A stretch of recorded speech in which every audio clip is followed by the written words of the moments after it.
Magsimula na po tayo sa ating pag-aaral dahil kaunti lang po ang ating oras. Okay, Re-understanding Revival. Ito po ang ating pag-aaralan. Re-understanding Revival. Muling unawain natin ang revival o yung kalakasan, muling kalakasan. Yung mga nakaraang message natin every revival night patungkol po sa revival, no? Una po nating napag-aralan is preparation for revival, no? Yun po yung unang gawain natin patungkol sa revival, yung preparation for revival o prepare for revival. Tapos pangalawa ay personal revival. Yun po yung ating topic ng mga nakaraang mga buwan. At pangatlo ay ngayon, re-understanding revival. Meron tayong, noong August, meron po tayong laktaw. Hindi po tayo nakapag-aral dahil meron po tayong kinasal po noon, noong nakaraang August, no? Last Friday of August. So, pagpapatuloy po natin, naunawain po natin yung revival. No? Pag sinabing revival, revive. Pag sinabing ibig sabihin ay muli kang buhayin, no?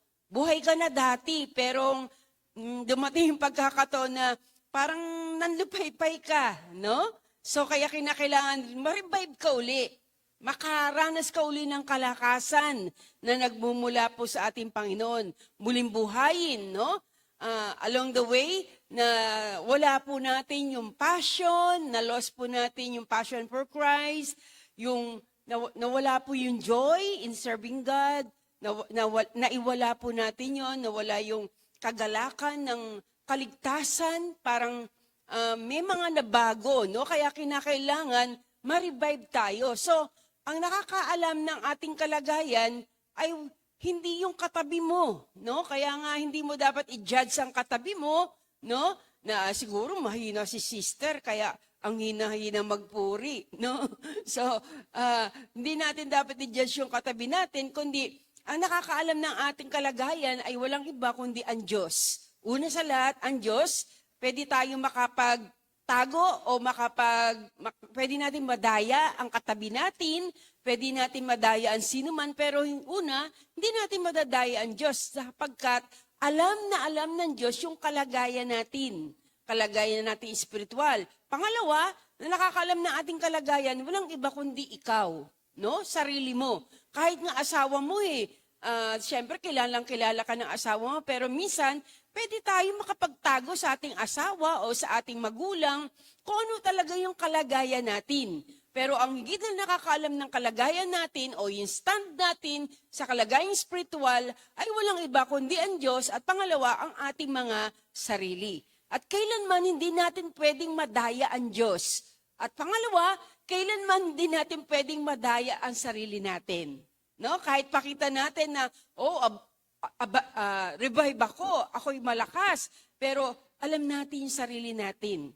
No? Kaya nga may salita sa Biblia na huwag natin dayain ang ating sarili. No? Magpakumbaba tayo, kinakailangan kung alam natin yung kalagayan natin, gano'n na ba yung magsabi, Lord, sorry, malayo ako sa iyo ngayon. Lord, sorry, hindi ako malakas ngayon. Lagi na kitang nabibigol, hindi ko nagagawa yung mga bagay na dapat gawin bilang isang Kristiyano. Pwede naman tayong makipag-usap sa Diyos at alamin at sabihin sa Kanya kung ano talaga yung ating kalagayan. No? So revival, kinakailangang mabuhay tayong muli. Mabalik muli yung energy, kalakasan, yung kasiglahan sa pagsunod, paglilingkod sa ating Panginoon, no? So, in short, during revival, yung relationship natin sa Diyos ay nare-restore. Ibig sabihin, kung gaano ka kaalab noon, kung gaano ka kalapit sa Diyos, kung gaano ka ka-close sa Panginoon, pag tayo na-revive, mababalik uli yun. So, maganda pala yung karanasan ng revival, di ba? No? So alam natin, ang stand natin sa Panginoon, kung ano tayo, kung gaano tayo kalapit sa Kanya. minsan nababawasan yun, yung pagiging malapit natin sa Diyos, yung faith natin nababawasan, yung trust natin sa Kanya nababawasan. Ibig sabihin, yun ay mga senyales na kinakailangan natin ng revival, no? So, ito rin yung nare-restore at hindi lang yon, kundi yung mabalik tayo sa tinatawag na first love, yung unang pag-ibig natin sa Diyos. Alam natin, lahat ng unang pag-ibig, magandang pakiramdam, di ba? Pero hindi lang sa feeling, hindi lang yung pakiramdam, kundi alam natin yung first love natin sa Diyos na mas madiin, mas maalab, mas napakaganda yung karanasan, yung unang pag-ibig natin sa Panginoon. Yun ang dapat maibalik sa atin, yung unang pag-ibig natin sa Diyos.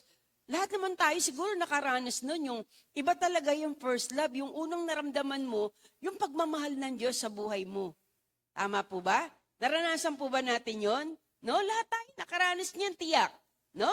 So, yun ay kinakailangan na talagang napakaganda, kakaiba, yung unang karanasan ng pag-ibig natin sa Panginoon. No? Nung unang araw na tinanggap natin siya bilang Panginoon na tagapagligtas, walang dadaig sa ganung karanasan. Yung nakilala mo siya, yung ibinigay mo ang iyong buhay sa Kanya, naranasan mo ang pagpapatawad ng Diyos at naranasan mo ang pagmamahal ng ating Panginoon. No? So, ang revival din na tinatawag na ito po ay extraordinary movement of the Holy Spirit in our hearts.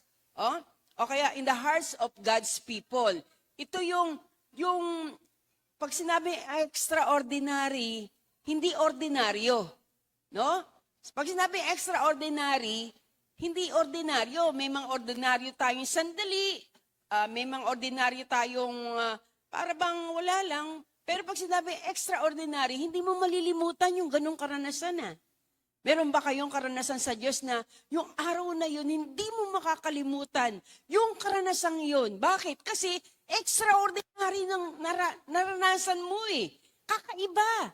Hindi mo ako isang extraordinary na naranasan ko. Una, nung natanggap ko siya bilang Panginoon tagapagligtas, naranasan ko totoo yung pag-ibig ng Diyos. Na para bang, nung nagpe-pray ako, eto lang ang Panginoon nasa harap ko. Iyak ako ng iyak, niyayakap ako ng Panginoon, damandam ako yung pag-ibig niya, damandam ako yung pagmamahal ng Panginoon, extraordinary yun. Pangalawa, nung nabaptize ako, nung naranasan ko na magtangs ako, naranasan ko magsalita ng iba't ibang wika, ibang karanasan yung naranasan ko yun. Hindi ko malilimutan, napakasaya ko, napakaligaya ko. Na pagka, nung araw na makilala ko ang Panginoon at sumaakil ang banal na Espiritu, lagi ko sinasabi, pag dinescribe yon, sinasabi ko sa mga tao, parang higit pa ako sa isang taong na tumama ng first prize sa sweepstakes. Noon, wala pa po nung, tawag dito, loto. Ngayon, wala pa nung loto noon, sweepstakes pa. Alam niyo po ba yung, sweepstakes? Gano'n na. Alam niyo po ba yun? Yung, bibili ka ng ticket, parang gano'n, ang lalaki din ng, parang gano'n, higit pa doon ang naranasan ko. Ibang kasiyahan, ibang kaligayahan ang naramdaman ko. Para bang, napakasaya, napakaganda ng ganung mga karanasan, no? So, ito yung movement, extraordinary movement of the Holy Spirit.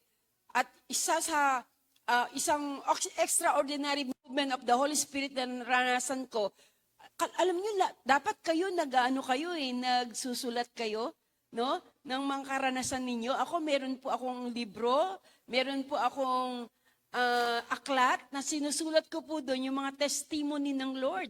Pag ako nangihina, alam niyo ginagawa ko, binubuksan ko po yun, binabasa ko po yun, inaalala ko po yung mga dakilang bagay, na ginawa ng Diyos sa buhay ko. No, kaya pagka naranasan ko po yun, kapag binasa ko po yun, muli ako lumalakas. Kasi naalala ko muli yung gawa ng Panginoon sa buhay ko.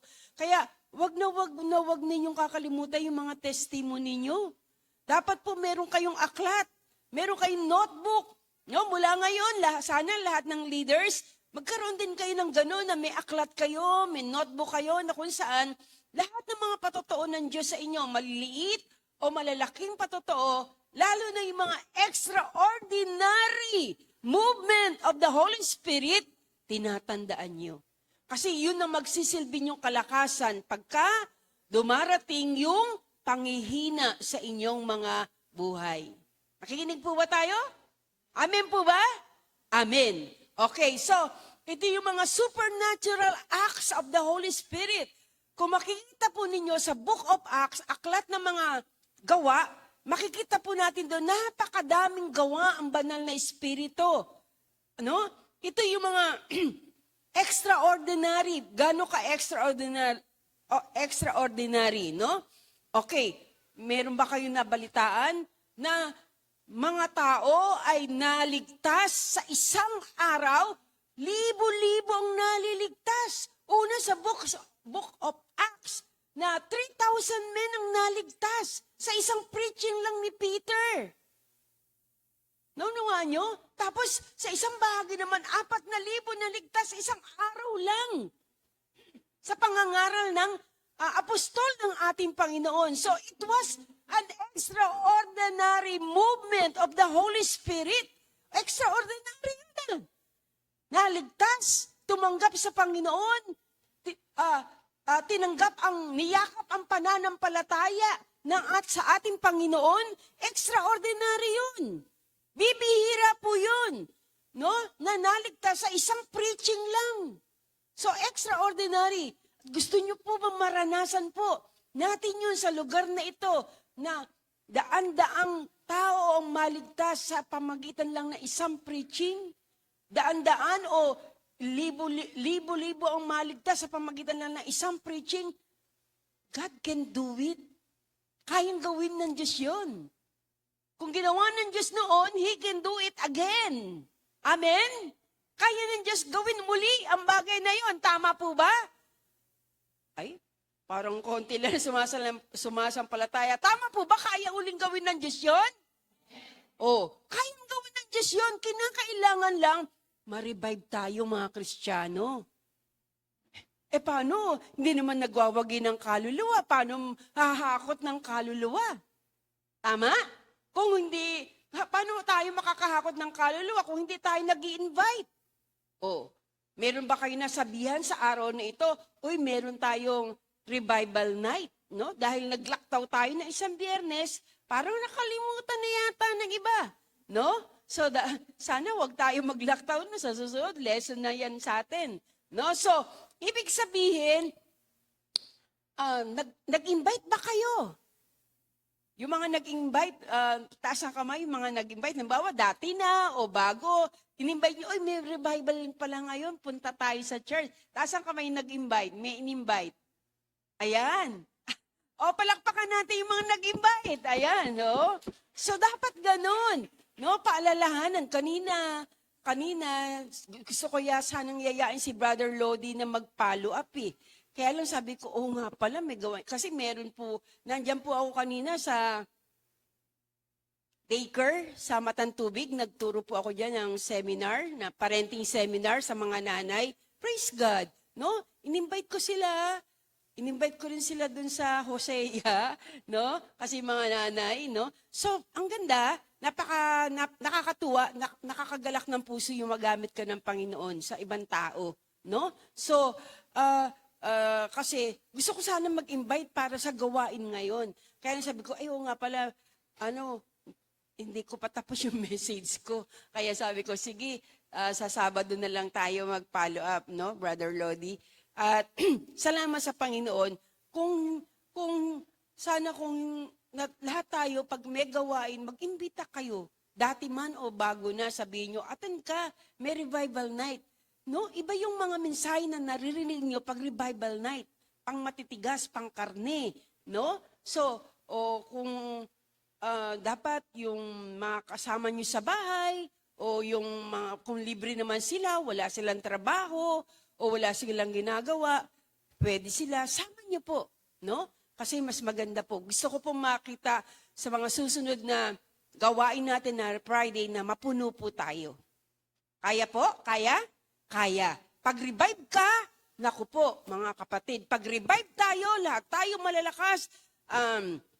Pag-revive tayo, nandiyon yung kagalakan sa pag-imbita, yung paglalapit ng mga kaluluwa, o kung yung maging encourager tayo sa mga tao na parang kailangan ma-revive, no? Tayo gagamitin para sila maka-attend. Praise God. O, Sister Seni, layo pa ng pinanggalingan yan. Tarlac pa, pero may naisama siya, no? Yun din yata yung in-invite ni Sister Lynn, no? Praise God. Alam niyo, kung mahal natin yung kapwa natin, hindi tayo papayag na kung talaga naman pwede naman sila na maisama natin. Sama natin sa gawain Panginoon, no? Kinakailangan natin ngayon yung ganitong movement ng Diyos sa buhay natin. Yung supernatural movement ng Diyos sa ating mga buhay, no? Okay, balik tayo doon sa sinasabi ko sa inyo na extraordinary movement of the Holy Spirit. Nung unang panahon sa Book of Acts, napakadami, no? Na hindi lang yung sa pangangaral ng salita ng Diyos, libo-libo ang tumatanggap sa Panginoon, libo-libo ang sumasampalataya sa mga preaching ng mga apostol, at hindi lang yun, kundi ano pa yung mga supernatural movement of God sa panahon ng mga gawa, no? Alam natin, sa pamagitan ng shadow, may gumagaling sa anumang sakit at karamdaman. No? Sana mabalik yun, no? Yung shadow, sa Tagalog ng shadow ay anino. Anino lang ni Pedro, madaanan lang niya. Yung mga taong nakahandusay doon sa daan, madaanan lang kanyang anino, gumagaling na. Supernatural yun. Tama? No? At kadalasan, kapag may ganitong mga bagay, yung supernatural movement of the Holy Spirit, kadalasan, ito yung nagbibigay ng kalakasan sa mga tao.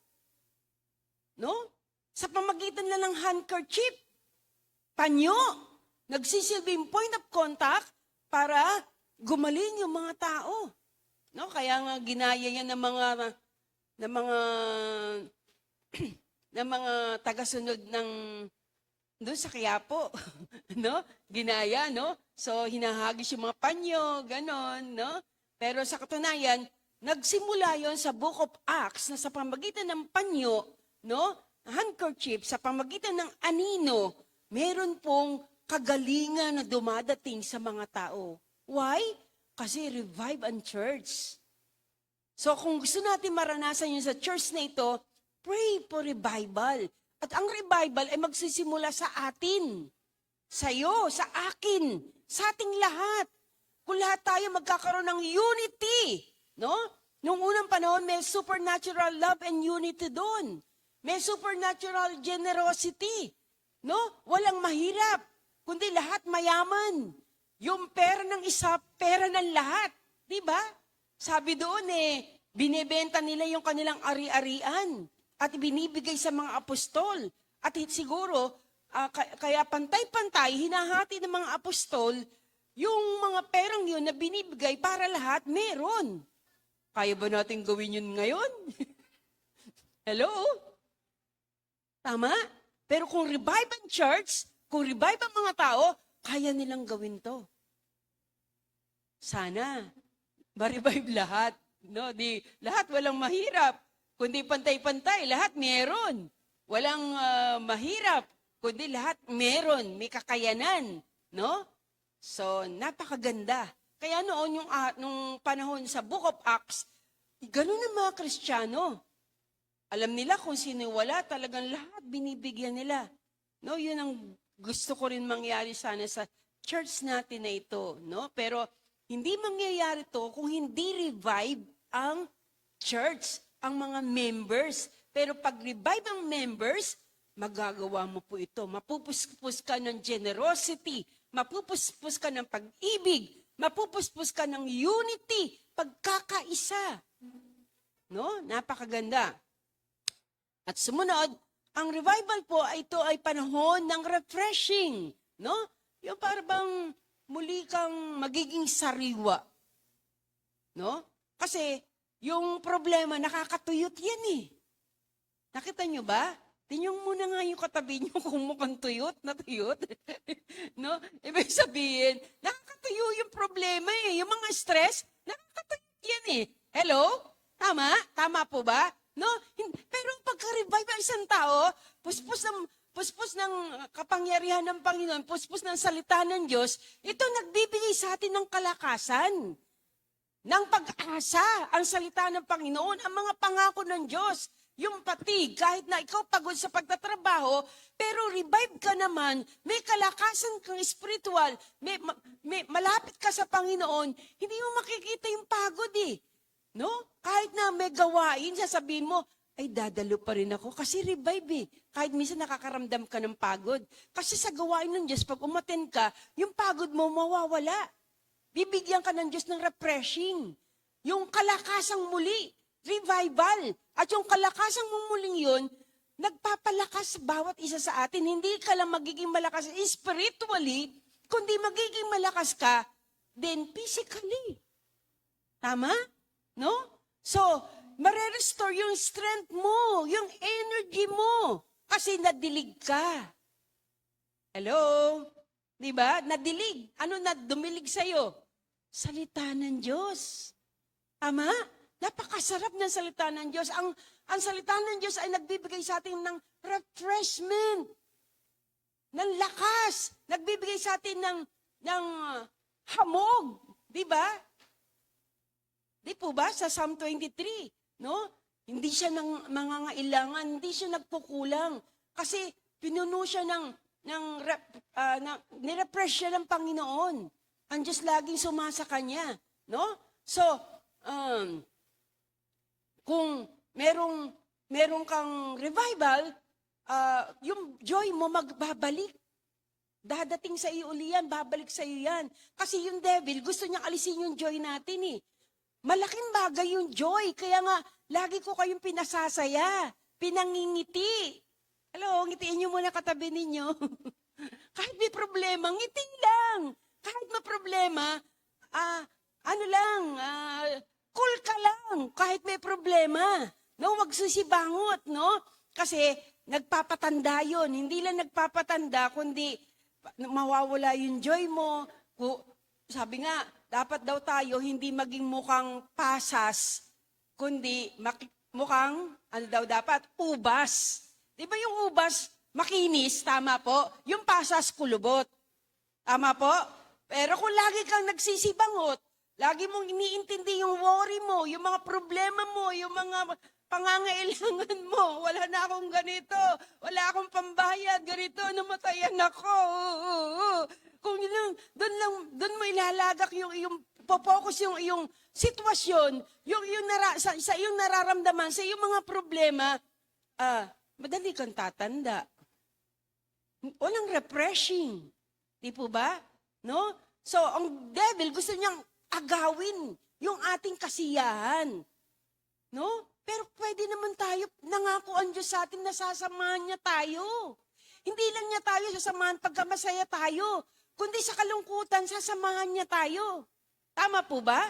Sabi ng Panginoon, I will never leave you. Hindi ko kayo iiwan, hindi ko kayo papabayaan. Lalo na pag may problema tayo. Lagi ko sinasabi, yung kantang footprint in the sand. Sabi ng lalaki, Panginoon, iniwan mo na ba ako? Bakit napansin ko?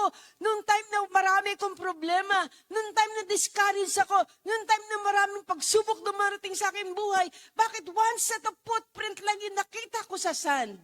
Anong sabi ng kanta? Sabi, my son, hindi kita iniwan.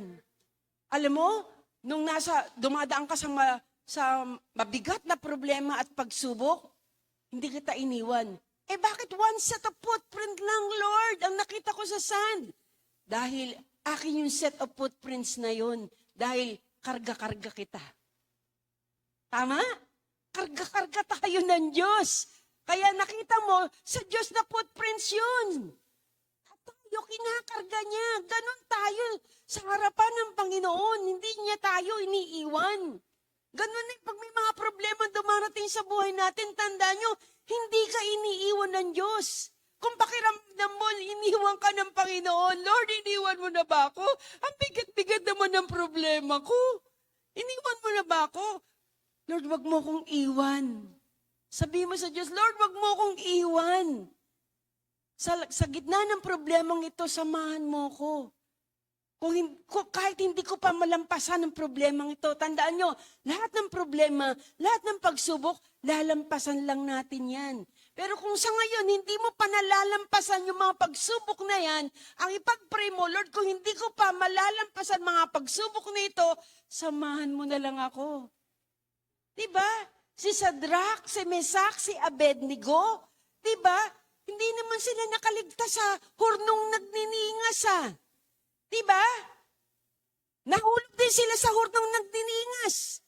Pero, ang sabi nung lalaki na naghagi sa kanila, yung mga naghagi sa kanila, nakikita namin 3 hinagis namin, pero 4 ang naglalakad sa hurno. At ang isa sa kanila ay kamukha ng anak ng Diyos. So, ibig sabihin, hindi nga sila nakaligtas sa hurno, pero sinamahan naman sila ng Diyos. Ganon din tayo mga kapatid. Dumadating din mga pagsubok sa atin. Hindi tayo nakakaligtas sa mga pagsubok. Hindi tayo nakakaligtas minsan sa mga problema. Minsan pinapayagan ng Diyos dumating sa atin yun. Pero, sinasamahan tayo ng Diyos. Amen? Palakpakan po natin ang Panginoon. So, praise the Lord. Mga kapatid, kaya nating maging masaya sa gitna ng mga pagsubok na dumarating sa buhay natin. No? So, refreshing, no? Kung nandun ka sa tinatawag na sadness, kalungkutan, worry, yung worry, wounded ka, hurt ka, nasaktan ka, confused ka, no? Tandaan mo, pwede ka pa rin manariwa sa tulong ng Diyos, no? Kung ang kalakasan ay nasa sayo, no? So, ito ay God's invitation to us na tayo magpakalakas sa Kanya, no? Inasain natin na tayo ay ma-refresh, bisitahin muli ng Diyos. Kailan tayo nare-refresh? Pag binisita tayo ng Diyos. Pag naranasan mong muli ang presensya ng Diyos. Diba? Minsan, ang hirap-hirap magtaas ng kamay kapag may problema. Ang hirap magtaas ng kamay pag walang pera. Hello? Mukhang marami yatang walang pera dito kanina Hindi makapagtaas ng kamay Di ba? Pero kahit mahirap magtaas ng kamay kahit walang pera, kahit mahirap kumanta kahit walang pera, mga kapatid, tandaan mo, no? Pilitin mo pa rin magpuri sa Diyos. Kasi maraming nangyayaring mabuti kapag ang tao ay nagpupuri sa Diyos. Amen? Amen po? Amen. No, dumadating ang revival. No, di ba? Minsan hina-hina mo, hindi ka makapagtaas ng kamay dahil sa problema. Pero pagka pinilit mo, Lord, pipilitin ko na gawin to para sa'yo. Gusto kitang maranasan. Pag naranasan mo presensya ng Diyos, maiiyak ka na lang Lord, andyan ka pa pala. Kala ko iniwan mo na ako. Diba? Naranasan mo siya. At yun na nagsisilbing kalakasan mo. At refreshing mo. No? So, yan po ang kailangan.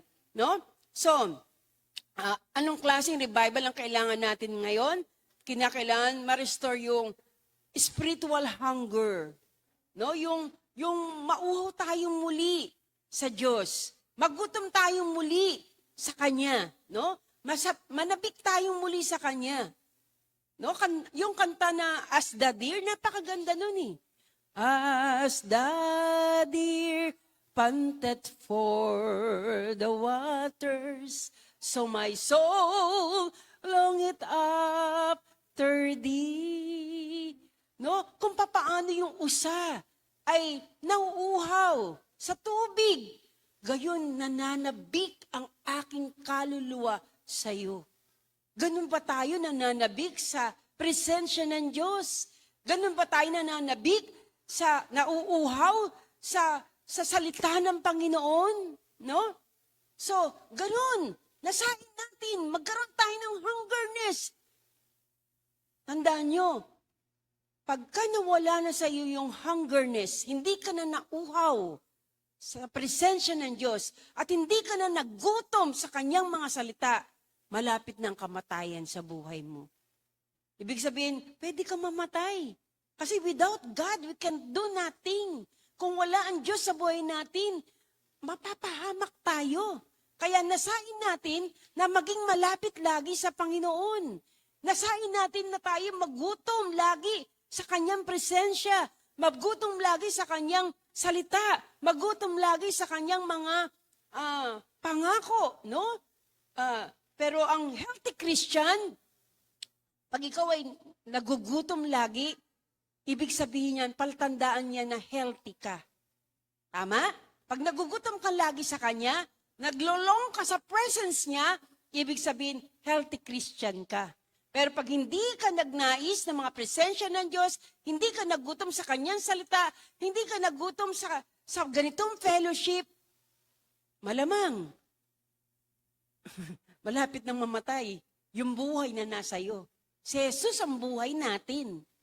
Amen po ba? Naintindihan po ba natin? No? So, kinakailangan ma-restore yung hungerness. Pangalawa, ma-restore yung joy, yung passion. No?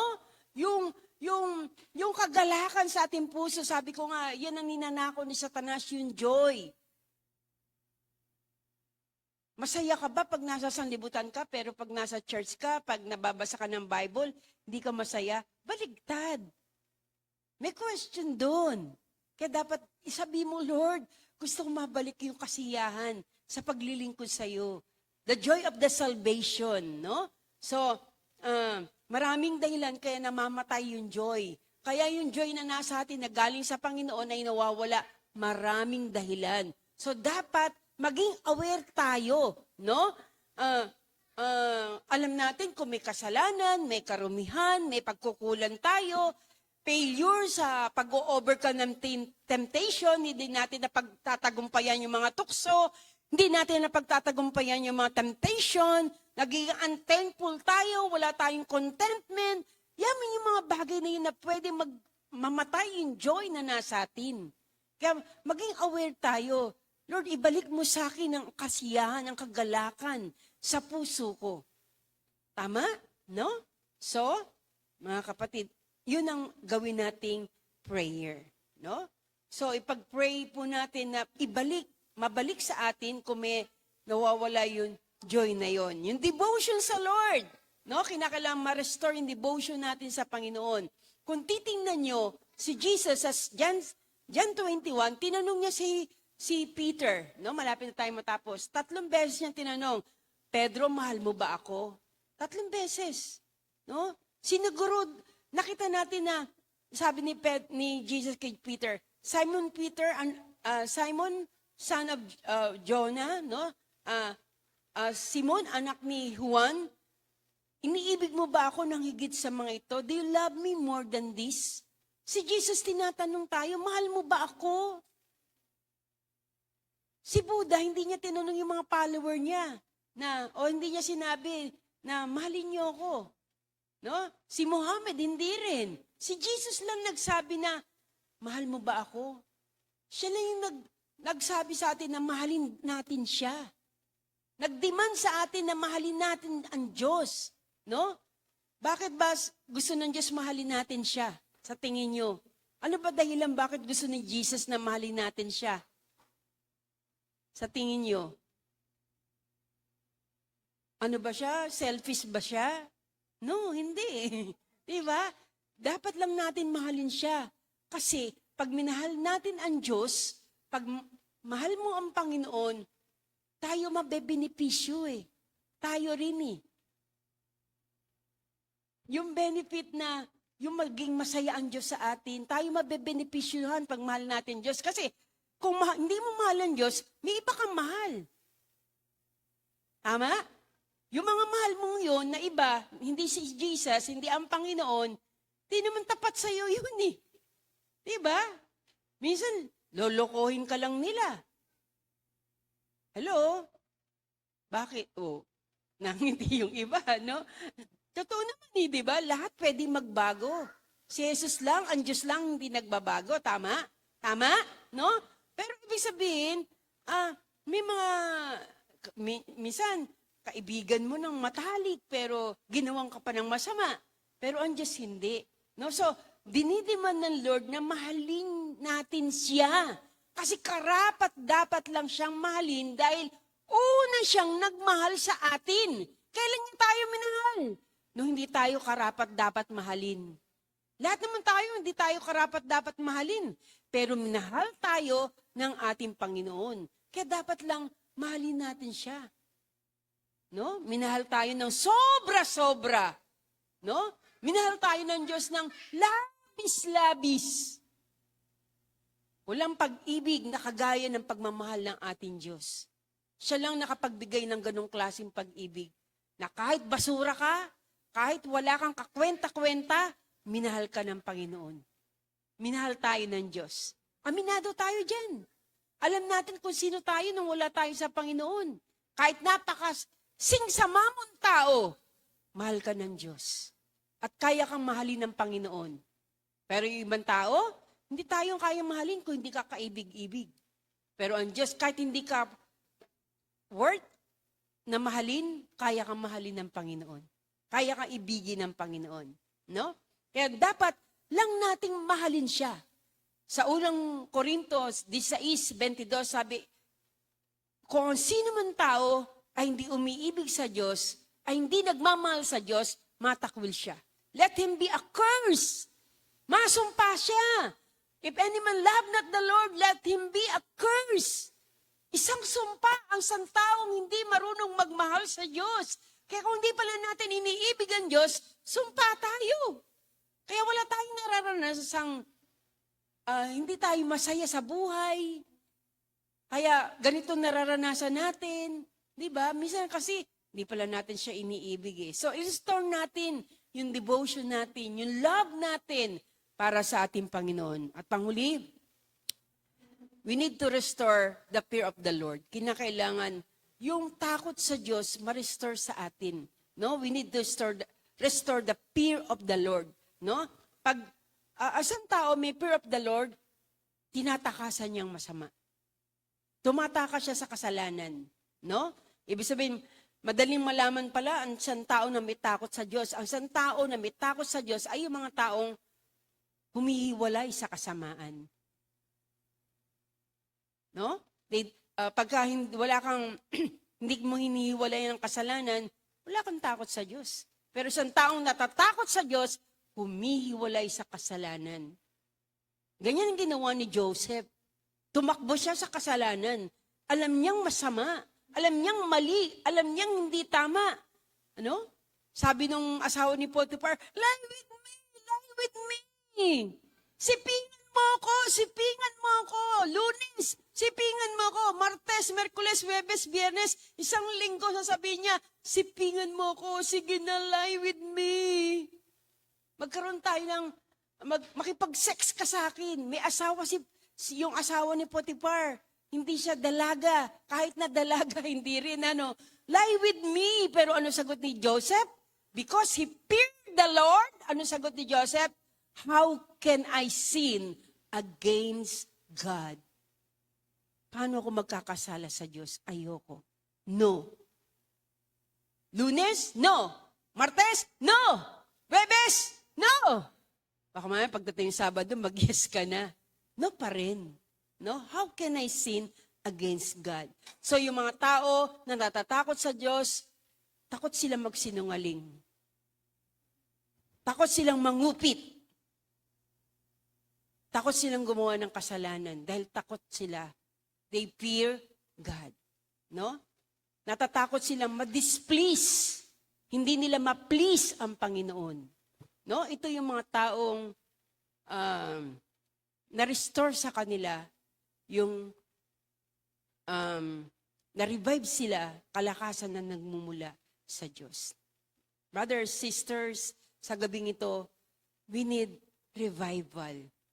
No? Kailangan natin, lagay niyo sa puso yan, Lord, alam niyo, pag-revive tayo, apektado ang church. No? Apektado yung mga nangyayari sa church. Yung mga tao, maraming nai-invite sa Panginoon, maraming nakapapalakas sa Panginoon, pati yung tithes and offering, apektado, lalaki, hindi liliit. Hello? No, bakit? Kasama rin yun, no? Kaya nga, pinagpe-pray din natin lahat ng mga kapatid, pagpalain negosyo, pagpalain mga pinagkakitaan, pagpalain ng trabaho, no? Yun po, no? So, wag tayong, lahat tayo tulong-tulong. Hindi tayo nag-iisa dito na iniintindi mo lang yung sarili mo. Intindihin din natin kapwa natin, yung mga kapatid natin, nagpe-pray tayo para sa kanila. No? So para ma-revive din sila at makaranas ng kalakasan mula sa ating Panginoon. Amen? Amen!